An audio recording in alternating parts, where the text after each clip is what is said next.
When it comes to the truth, the flashbacks are always going to arrive on time and show that I was lying. Hey everybody, welcome to my channel. I'm Raphael and I'm here to review episode 5 of the Real Housewives Who Don't Give a Fuck, Who Don't Give a Fuck, Who Don't Give a Fuck of Potomac. We start the episode off with Ashley going over to Candiace's house, and I'm looking at this and I'm like, oh, look at their newfound friendship for now until 45 minutes later, and the whole thing just falls apart. But for now, it's cute. So she comes over, Candiace, she gives us a little history between their friendship. She was like, yeah, me and Ashley, we both come from the pageant scene. We should get along, but for some reason, we don't. And then her reason for both of them not getting along is because Ashley is a hoe. And I must have missed the memo because I'm not understanding how Ashley is a hoe. I mean, she's been married to Michael the entire time. Unfortunately, maybe Candiace got the names mixed up. Maybe what she meant to say was Michael is the hoe. Because I'm not understanding. I mean, again, unless I missed something. And even then, what's wrong with being a hoe? You know, as somebody who used to be a hoe, I'm offended. You know, once you go through your hoe stage, you know, 1 minute you're here, the next second it's 2 o'clock in the morning, you're feeling lonely, you're feeling frisky, you send out that text message like, hey, how are you? How are you doing? How's your mom? Are you up right now? What's going on? Are you doing anything right now? Next thing you know, he texts you back saying, oh no, I'm not busy right now. You wanna come over? Next thing you know, you're putting on your clothes, your rubber boots, your umbrella, you're getting in the car, you're speeding down the highway, and but anyways, this is not about me. That's a whole different conversation for a whole different day. So regardless, we see Candiace and Ashley, they sit down, and again, I'm looking at this and I'm like, oh, again, look at them being so cute. Ashley, you know, both of you could have had something special. What's going on with you? But again, we'll get to that. So then Ashley, she lets us know that Michael is feeling some type of way, that he couldn't be the one to put it out there, that him and Ashley are separating. For some reason, their story got leaked. You know damn well it did not get leaked. The person who I truly think that leaked this story was Juan Dixon himself. And that was only to speed up the process so Michael could be single. So then Ashley, she continues on and she was like, yeah, Michael, he got a vasectomy and now he's off to Vegas with Juan and that's that. But you know what? It's okay. So then she asks Candiace, what's been going on with you? I know that you didn't say hi to Giselle at Robyn's family fun day event, which by the way, I know I did not review last week's episode because it was Halloween weekend and I was exhausted. But can we talk about that whole event for 5 seconds? Robyn, what was that?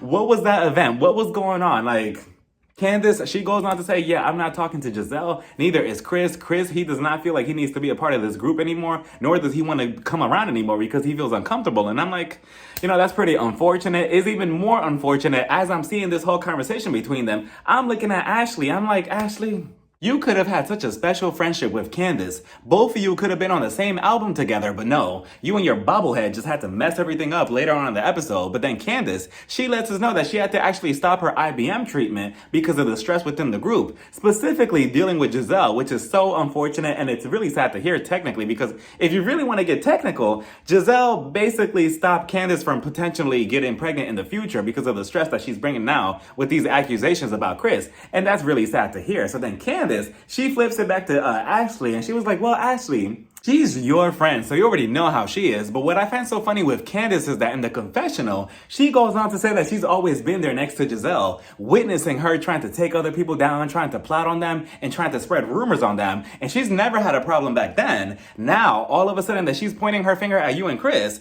now it's an issue. Interesting. So then Ashley, she goes on to say, yeah, Giselle knows a couple of things about me that I don't want out there to the public. And I'm like, aw, Ashley, you foolish, foolish woman. The fact that you even believe that Giselle is really going to keep that to herself, the second that season 8 comes around and Andy gives everybody their contract, Giselle is going to need a storyline. And what is she going to do? She's going to dig in her bag of tricks or her bag of storylines. And she's going to be like, how about this one? How about this one with Wendy? Nah, I did that one 2 seasons ago. How about this one with Jamal? Nah, he's never coming to film with me. Let's see, what storyline can I use? Let's see. Oh, this one right here with Ashley and what she did a couple of years ago. I'm gonna use this one.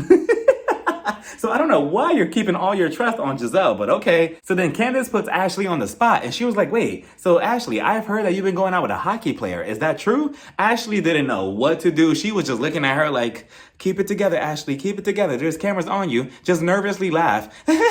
What do you mean, a hockey player? That's not true. A hockey player? That's so funny. Oh my God, I hope Michael still buys me my house. Ashley has just been exposed, so she just had to come out with it. She was like, yeah, I mean, I went out with this guy, this hockey player. Me and my friends, we met him at a restaurant. He paid for the tab, but, you know, everything always just reminds me of Michael. And I'm like, ugh, why? Like, ugh, imagine being compared to Michael and not being good enough. Like, that must be so sad. I know that the hockey player, he's probably looking at this episode like, wow, I have to compete with that. But did y'all see that Ashley has been hanging out with that guy from that other show on Bravo called Winter House? I believe his name is Luke. They have been together ever since BravoCon, and they've been, you know, hanging out and stuff. So Candiace continues on, and she was like, you know what, Ashley? You deserve to be out there having fun as well. As long as you're being safe, it's all good. And then in the confessional, she takes a shot at Michael by saying, well, Ashley, she deserves somebody who doesn't have old, saggy balls. Candiace is something else in the confessional, but as a fan of a nice pair of balls myself, I must agree. So then they start talking about Karen, and then this is where my ears popped up like this. I'm like, wait a minute, come again? Because Candiace, she starts off and she was like, well, now that we're talking about other men, I did hear that Karen was sneaking off to other restaurants with other men who were not Ray. And what did I just say in my reviews? What have I been saying? I've been saying that Charisse, there is some truth to what she is trying to bring onto the show about Karen. And that's exactly why Karen keeps running away from Charisse, because she knows that there's some truth to it and she doesn't want to face it, because then she's going to have to lie to Charisse and everybody else. I mean, I don't know that for a fact yet. It's all alleged. But I don't know. I just feel like there is some truth to what Charisse said 5 years ago about this guy with blue eyes. But again, we'll just have to find out eventually. Then we head over to Mia's house, and this whole entire scene was very interesting because they're in the back patio with their children. They're having fun. They're dancing around. Mia and Gordon, they're sitting down eating. Mia, she's telling him about the clinic that they just opened. It took a lot out of her, and that's probably going to be the last clinic that they open up for a while. Now, this is where things get very interesting because she asks Gordon, oh, so how have you been? Gordon, he was like, well, I'm fine, but, you know, I'd rather focus on the bigger elephant in the room. Mia's just looking at him like, what are you talking about? Gordon, he was like, you know, your health and everything going on with your health. Mia, she was looking at him like, what about it? So then Gordon is looking at her like, oh, well, you know, you weren't well for some time. Remember the script that we went over right before the cameras came over? And then Mia, it kind of like snapped in her head. She was like, oh, yeah. No, I'm so glad that it's not cancer. I'm like, Mia, what is going on? I don't know. I mean, I was trying to believe her this entire season so far, but Mia, this whole entire scene right here with you and your husband, it really had me looking at you like, yeah, I don't think that the whole situation with you and your cancer situation, I don't think it's real, because, I mean, if it was so important and so concerning, you would have thought that the second that Gordon, her own husband, that she probably would have told this story 100 times to, I'm pretty sure that the second that he would have said your health, that would have been, you know, ringing bells in your head like, oh, he's talking about my cancer. But she was just looking at him like, what are you talking about? And then the fact that the only thing that she said was, oh yeah, that was very concerning. So I was thinking about going to Miami. I'm like, what is going on? On top of that, Mia, she lets us know a little bit about her and Gordon. She's telling him, she was like, well, I was thinking about inviting everybody to go to Miami. Like, we need to get, have a fun time. And we need to have like a girls trip. And me and you, we need to talk about what's off limits. Yeah, like what's off limits. So for everybody that wants to know, me and Gordon, well, we met when he was married. And I'm like, wait a minute. I could have swore she never mentioned any of this last season when we were introduced to her. What is going on? I'm telling you, there is so many layers to their relationship, and that we just kind of like hit the surface of it. So she continues on, and she was like, yeah, he was married when they met. They were in Miami. He was married to another woman, and then she was basically his mistress, and that they had sex on the beach, not the drink, but the actual like physical act. And she went on to say, yeah, I mean, I wanted to do everything to him except like pussy pop on a handstand, but I didn't do that. And everybody was watching us. We then see Giselle and her 3 daughters going out to get their nails done. Giselle, she's getting in a chair. The employee brings her a towel to put her feet on, right? Next thing you know, Giselle, she picks up the same towel that is meant for your feet, and she wipes it across her face. And I'm looking at her like, ew, just... Like, that is so nasty. That's so nasty and so rude. Like, that is gross, Giselle. Her three daughters are looking at her like, Mom, you're nasty, you're gross, you're disgusting. What are you doing? And I'm like, damn, it's only been 30 seconds on screen and they're already coming at their mom like that. So Giselle is looking stuck like, what's the problem? My face was glossy. Like, Giselle, absolutely not. Like, that's why we carry around wet wipes, not random towels that you have to put your feet on. That is gross. So they started talking about the Sweet 16 that Giselle is throwing for her twins, which is crazy to me. I mean, the three daughters are beautiful, but it's crazy that they're growing up so fast. So she starts talking about Jamal, and I'm like, Jamal. So she's like, yeah, Jamal is going to be there at your Sweet 16. I mean, he can never show up to any reunion for me, but he's going to be there at your Sweet 16. And she goes on to say that she wants to give this heartfelt message to her daughters, right? Like, she wants to give this long speech. And then her daughters are just not having it with Giselle. They're like, Mom, stop. We don't want to hear it. Stop. You're going to talk too much. You're going to talk about nothing. Like, we don't want to hear it. Stop it. This is our party. And I'm like, damn. Giselle was just like, wait, no, I want to be zen. I want to be zen. I want to be zen when? Like Wendy last season. You know, I promise I'm going to just keep it very short. And they're like, okay, how about 45 seconds? And I'm like, damn, not 45 seconds. Like, they really don't want to hear this woman talk at all at the party. And every time I see Giselle and her daughters interacting with each other, it almost makes me forget about all the hell that Giselle has caused to people on this show. Like, 1 second, I'm looking at her like, aw, look at her being so cute. And then we see her in the next scene, and I'm like, oh, there she goes. So then she puts her foot in the air and she was like, look at my feet, they look so cute. And I'm like, Giselle, don't give away that free content for free. Like, put that on OnlyFans. Then we see Robyn heading over to meet up with his lawyer just to waste her time. But she looks good though. The red hair with the blonde streaks. Robyn, that red hair, it just suits you so well. But she's going over there to meet up with his family lawyer. Her name is Marla. Marla's telling Robyn, okay, Robyn, so what's going on? What's happening? You got 5 minutes to talk. Tell me. So Robyn, she starts off by saying, well, I was actually here because I'm remarrying my ex-husband. And the second that I would have even heard her say that, if I was Marla, I would have been like, oh, really? You're remarrying your what? Your ex-husband? No, I'm sorry, Robyn. I got allergies. No, I'm not laughing at you. Go continue. Juan Dixon, right? That's your ex-husband? No, I'm here to help you. Like, Marla, I give her 2 points for keeping a straight face. She's probably looking at Robyn like, please get out of my office. I got a whole client list today. What are you doing? So then Robyn, she continues on and she was like, yeah, money was never really a problem with us when we were younger because we really didn't have anything. But now, you know, I got my Bravo check. You know, I got coins. And I don't want him to have it. And for a second, I thought that Marla was going to ask Robyn, does he know that you want to get married? For a second, I swore that that was going to be the question that came out of her mouth. But no, she asks Robyn, so wait, does Juan know that you're here? Robyn, she goes on to say, yeah, he knows that I'm here, but he doesn't see the need for a prenup. And I'm like, well, of course he doesn't, Robyn. Of course, if he's making less money than you in this relationship or this roommate situation, of course he's going to pretend like he doesn't, know what you're talking about so he could get a better outcome in the end. Well, first of all, you need a wedding to begin with.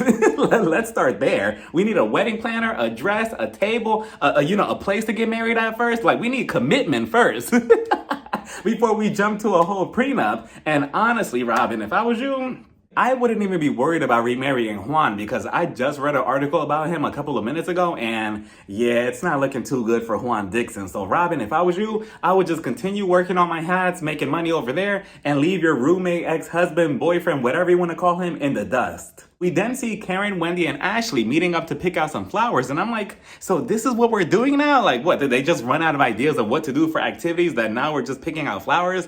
But okay, so then Karen, she starts off with Ashley. And she was like, Ashley, I heard the news between you and that zombie. You two are getting a divorce or something like that, right? That is so amazing. And I had to rewind it twice to make sure that Karen just say, that's amazing? I mean, it is, but I mean, your friend is going through it right now. I'm pretty sure that she doesn't want to hear that. Ashley, she was like, yeah, I'm really disappointed that Lisa Rinna, that she leaked my story out there before I could get ahead of it. I'm pretty disappointed, but it's fine. So then Karen, she turns her focus over to Wendy. She was like, Wendy, what happened to your children? Where were they at Robyn's event? If that's what we want to call it. Where were they? What happened? I was so disappointed that I didn't see them. Wendy, she made a good point. She was like, well, of course, my children are minors. First of all, they're underage. They're not going to go to this event without me being there or being there to protect him or whatever, Robyn and I, we have an issue. So of course it's not going to happen. And I don't know why she will tell me to send them with Candiace. Yeah, Robyn, I don't know what you were thinking in that situation. Obviously, she wasn't thinking at all. So then Karen gives her some advice, and she was like, well, honestly, Wendy, you and Robyn, both of you have a lot of energy. Both of you are very emotional, all this and all that. And I feel like until you put those emotions to the side, you're never going to get to a better place. It's always, oh, you need to get to a better place. You need to get to a better place with these housewives. Like, oh, good morning. Did you get to a better place? Good evening. Did you get to a better place?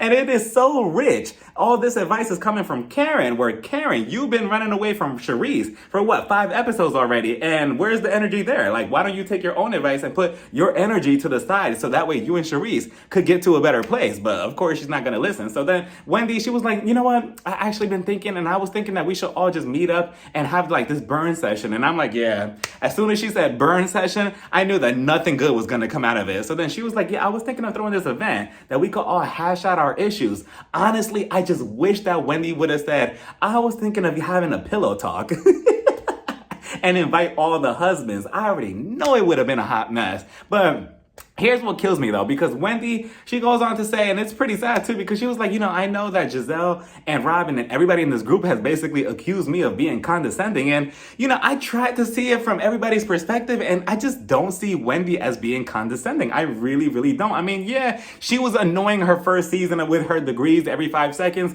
But yeah, I wouldn't consider that condescending. I just don't picture that. I don't see what everybody else is seeing in Wendy that makes them dislike her so much. I'm like, if she's condescending, then what is Giselle? What is Robyn? What is Ashley? Like, if she's condescending, then obviously everybody on this cast is trash, because I'm not sure where the, level to anything is, but it's unfortunate that Wendy in her confessional, she had to say that about herself. She was like, well, I do have a tendency of being condescending. And I honestly feel like she does not believe that. She's just saying that because they've said it so many times to her that at this point, she's starting to believe it, which that's really unfortunate, honestly. And if we all remember, this whole situation between Robyn, Giselle, and Wendy all started because I believe Giselle brought up the whole, Wendy got her body done and now she doesn't know who she is, blah, blah, blah, all this and all that. So it's just like, Giselle and Robyn are just mad that Wendy was not an easy target last season. I feel like they probably thought that they could walk all over Wendy and say whatever they wanted about her marriage with Eddie, her confidence, her body, with no consequences. But the second that Wendy started sticking up for herself, I feel like that's when Robyn and Giselle did not expect that. They're like, wait a minute, she's actually going to come at us? And then on top of that, Wendy, for the most part, embarrassed both of them the entire season, including at the reunion. So I'm pretty sure that they probably feel stupid now. And they're probably like, you know what? Let's resort to plan B. Let's call her condescending. Because I'm pretty sure if Wendy just took their criticism all last season, I'm pretty sure that they wouldn't have anything bad to say about Wendy. But of course, now that they feel embarrassed, I feel like that's where this whole, hate towards Wendy is coming from. Because I honestly don't see where the hatred towards Wendy is coming from. And then on top of that, Ashley, she was like, well, I just feel like if you're going to send an invitation through a group chat, I feel like you should send a private one towards Robyn and Giselle, just, making it nice or whatever. And I'm like, absolutely not. I was with Wendy. Wendy was like, stop, you're doing way too much. You're giving them way too much credit. If I was Wendy, I would have been like, okay, fuck you and you, but are you both gonna come to my burning session event? Yeah, I don't really care if you don't come, but Bravo and Andy told me that I have to make an event. So are you coming? Yes or no? We head back over to Candiace's house and she's sitting down with her husband, Chris. They're talking about how he was supposed to massage her, but after 2 minutes, things got a little frisky and it became a coochie massage. But isn't that how it typically goes with these massages? Like, oh, let me give you a massage. Let me give you a massage. No, it's only gonna be a massage. Next thing you know, your legs are up in the air and your self-respect is out the window. So then Candiace's sister, Crystal, she comes, she has a hangover, but she's still willing to drink some wine. So she sits down with them. Candiace, she's informing both of them that she's going to re-release her album, Deep Space. But she's managed to get a feature from the iconic rapper, Trina. And I'm like, wow, Trina's going to be on her album? On top of that, I believe they're also going to be in a music video together. And then here comes Crystal. She burst the bubble by saying, wait, Trina? Who?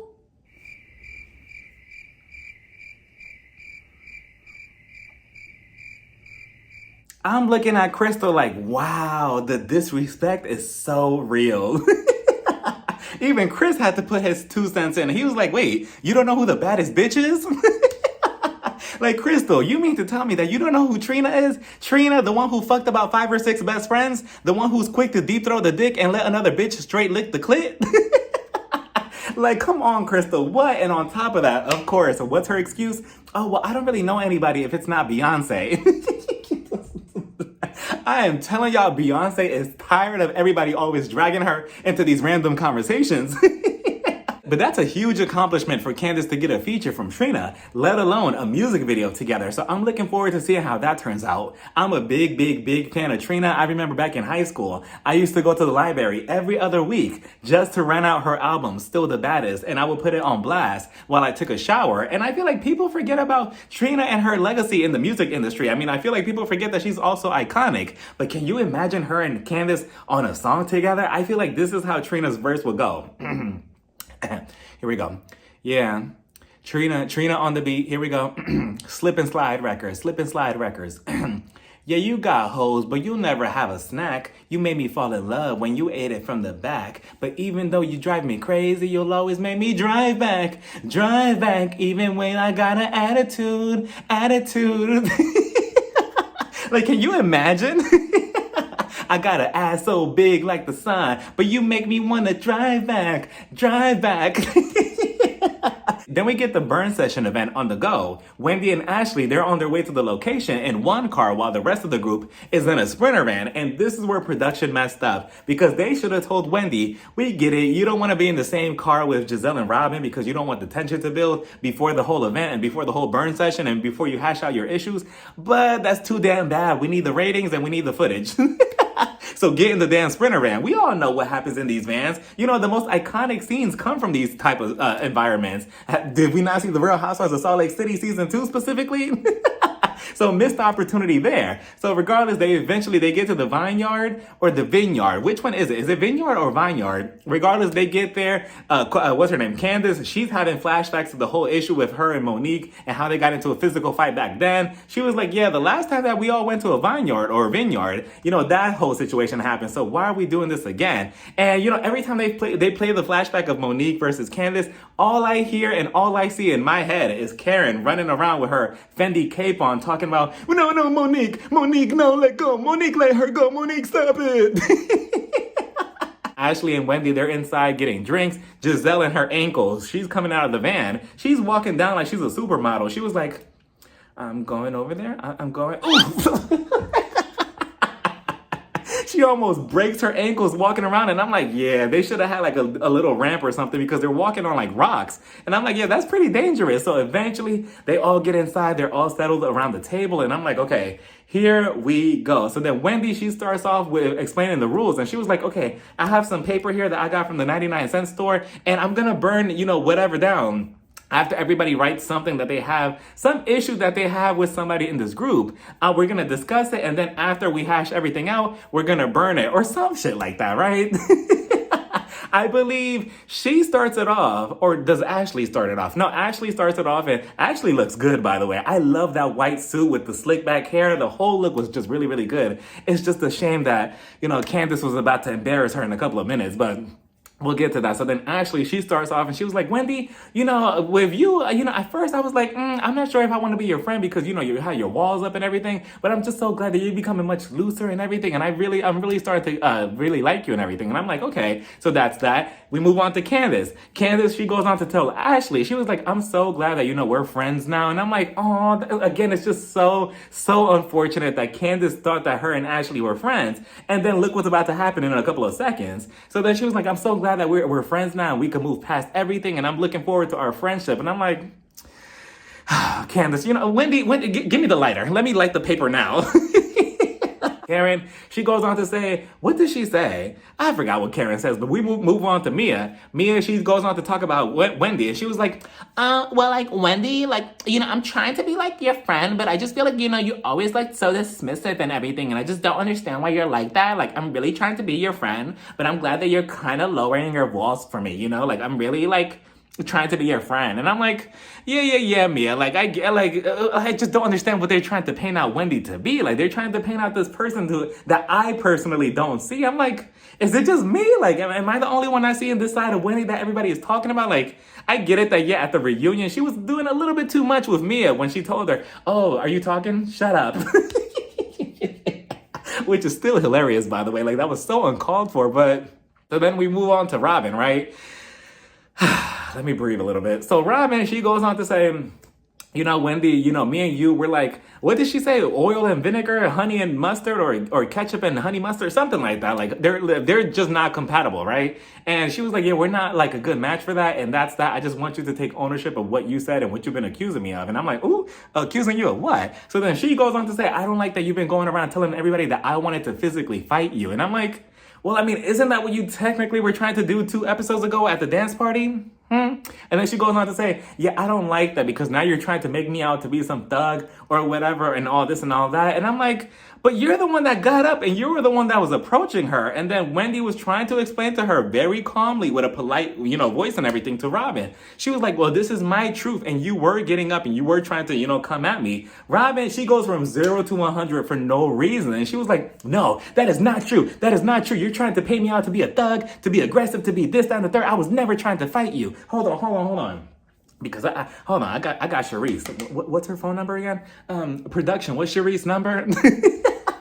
So she calls her, and then Sharice is on the phone. Sharice is like, yes, what's going on, Robyn? I just woke up from my nap. So then Robyn was like, can you please explain to the group, explain to Wendy specifically, when I got up, did you have to lay a finger on me to stop me or hold me back? Sharice, I'm thinking that she's going to do the right thing, but we all know that she's not going to do the right thing. So she was like, did I hold you back? Did I have a finger on you? No, I didn't. And I'm like, wow, Sharice, like, you're really gonna lie. But then again, I mean, technically, she's not lying because she didn't have 1 finger on her. She had 10.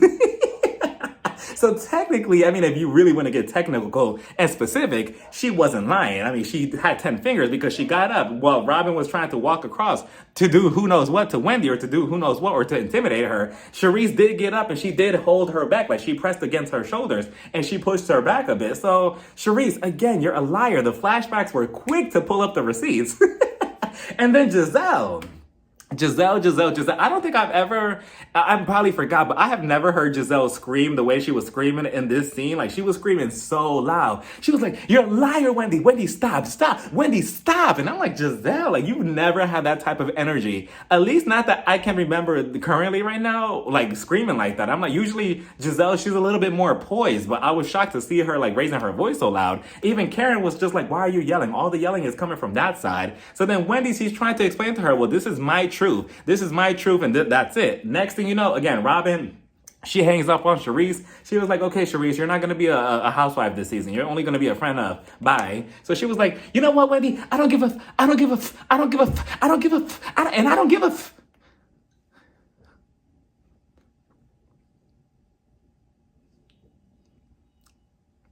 Did y'all catch that on camera?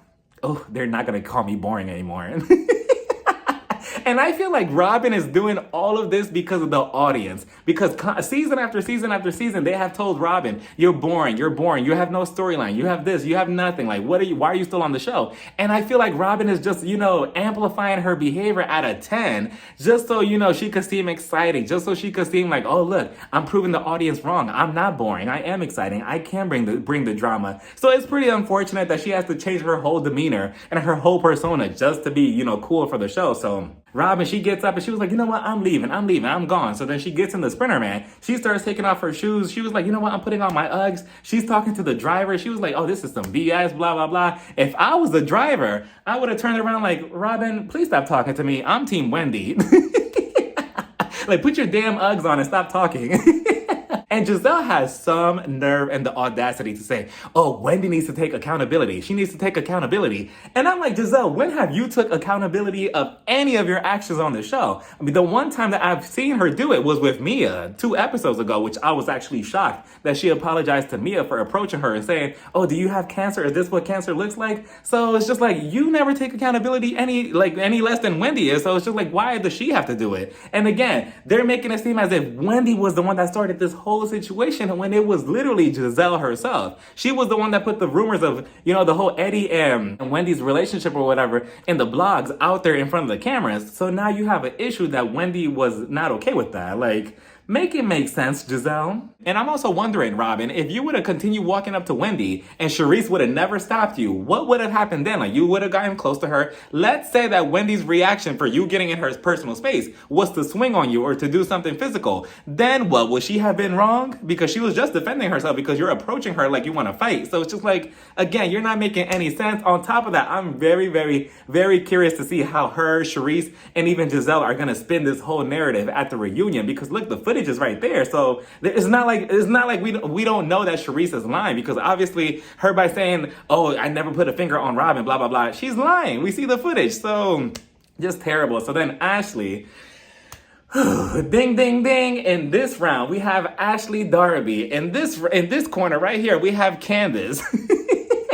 Ashley, good luck. But Ashley, she goes on to say, well, I have one more thing. I have one more bone to pick with Candiace. And I'm like, well, okay, here we go. She was like, Candiace, I want to talk to you about your husband, Chris. And I'm like, oh, here we go again. Like, Ashley, stop right now. She continues on and she was like, well, at the spring party or whatever, at Karen's party, my friend, she just told me recently that Chris was being flirty to her. And I'm like, Ashley, what? Like, and this friend that she's talking about is Deborah. Deborah, the one that she was at her house, like, I believe 2-3 episodes ago. And I'm like, nobody's looking at that woman. Like, what is wrong with her, Giselle, and these accusations? And Candiace is looking at her like, well, there goes our collaboration down the toilet. She had a whole song, album, cover art, everything picked out for both of them. And yeah, all of that just went down the drain. And then Candiace is like, why are you saying this now? Why couldn't you talk to me privately like you did before? Ashley, we just gave you a couple of points a couple of episodes ago when you approached Candiace one-on-one at that restaurant and you told her about Chris sliding into your DMs or whatever. And that was good. That was a better approach than what you're doing now. She goes on to say, oh yeah, no, I just wanted to do it, because I knew we were going to hash out our differences. So why not do it here? And I'm like, Ashley, we know that you are not coming from a place of, kindness or a place of understanding. You're trying to be malicious towards Candiace. Ashley, she pulls Mia into it. She was like, well, Mia, she did say that your husband Chris was also looking at her. Mia, she was like, I never said it was sexual. She was quick to clear it up. And I'm like, Mia, please, nobody was looking at you either. Again, the footage just said, not looking at Mia. Like, these women are crazy. They're delusional. They're trying to ice out Candiace and Wendy to a certain extent. Candiace was like, you know what? In the confessional, she goes on to say, you know what? I let my guard down with Ashley, but I should have known. I should have known her bulbous forehead. And me being part of the big forehead committee, I'm not going to take offense to it. I should, but you know what? I'll let her slide with it. So I'll continue, because at this point, the gloves are off. There's no rules. It is what it is. Like Candiace, you could go as low as possible with Ashley at this point because Ashley, you tried it. Ashley continues on and her real motive is revealed when she says, oh, well, Candiace, you don't really like it when the pendulum swings the other way, right? You don't like that, do you? So Candiace, of course, she caught on and she was like, oh, you're doing this just to be spiteful. Just because your husband was accused of doing X, Y, and Z and it's caught on camera. Now you want my husband to feel the same wrath as Michael. It's not happening. So then Candiace, she gets her trusty finger and she puts it in Ashley's face. And she was like, listen, you are one vindictive, evil bitch. I'm like, damn, I felt that. I thought she was calling me a bitch for a second. Ashley is trying everything to fight back against Candiace, so she tells her, so what, you're trying to turn a blind eye? Is that what you're trying to do? Why did she even say that? Because she set herself up, honestly, because Candiace, all she had to do is turn around and tell her, oh, you would know. Ooh. If I was Ashley, I would have been like, bravo, bravo, fucking bravo. Okay, cut the cameras, and scene. Okay, enough. And then I would have ran to the bathroom to cry. And Karen and Mia, their face expression said it all completely. Like, Karen was just like, oof, oof. Mia was just like, oof, oof. I'm like, damn, Ashley. So then Ashley, of course, she's trying to get the last word in. And she was like, your husband, I know that he was in other people's DMs. At this point, she's just throwing everything against the wall just to see if anything would stick. And I'm like, Ashley, yeah, you know, if anything, if I was Candiace, I would have grabbed that wine and I would have thrown it on her white suit to really get her underneath her skin. Same thing for Robyn and Giselle. Wendy was too nice because I would have grabbed two glasses of wine. I would have thrown it at both of them the way they were screaming at her. Like, that was insane. But yeah, Ashley, obviously by now, I'm pretty sure that everybody has seen the preview to next week, and this whole issue between them continues where to the point where now Candiace, she says some secrets about Michael, and we'll discuss it when it gets here. But I was just like, wow, I mean, Ashley... And it's very damaging what Giselle, Ashley, and Mia are trying to do in this whole situation against Chris by painting him out to be this monster, because let's just say that even though Giselle does not have the best track record on this show as somebody who the fans or the audience could trust in, let's just say that this is the one time that Giselle is actually being genuine and truthful about something that she went through. Then she has us as the audience looking at her like, yeah, no, you're a liar. You're a liar. You have cried wolf too many times and you've always been wrong. You're always going to be wrong in this situation as well. So then that probably has some of the viewers who probably went through the same thing as Giselle is claiming that she went through, and they're probably like, wait, so the audience is not believing Giselle, so maybe I shouldn't say anything about my experience to X, Y, and Z because nobody's gonna believe me. So again, Giselle, you're playing with fire because you should have just been upfront about this whole situation. If it was that serious and if it was real to you to begin with to Candiace months ago when it happened, instead of waiting now in front of the cameras for a show. Candiace has been posting on Twitter how this whole situation between Wendy, Robyn, and Giselle is all based on colorism, and colorism has been a subject on the show. Giselle and Robyn, they're both light-skinned women. Wendy, she's a dark-skinned woman. And the first thing that popped into my head when I saw Candiace's tweet was, well, Giselle was more lenient to Mia, who's a light-skinned woman, and she went up to her and she apologized for offending her at the spring party when she was like, oh, is this what cancer, no cancer looks like? And you know that we rarely see Giselle ever owning up to her own behavior, so I was shocked to see that. But she's not willing to give the same grace to Wendy, a dark-skinned woman, even though Giselle was the one that started that whole issue between them. So what do y'all think? Do you think that there is some truth to what Candiace is tweeting about? Let me know. But let me know what you all thought about this episode down in the comments overall. Bye, everybody. Mwah.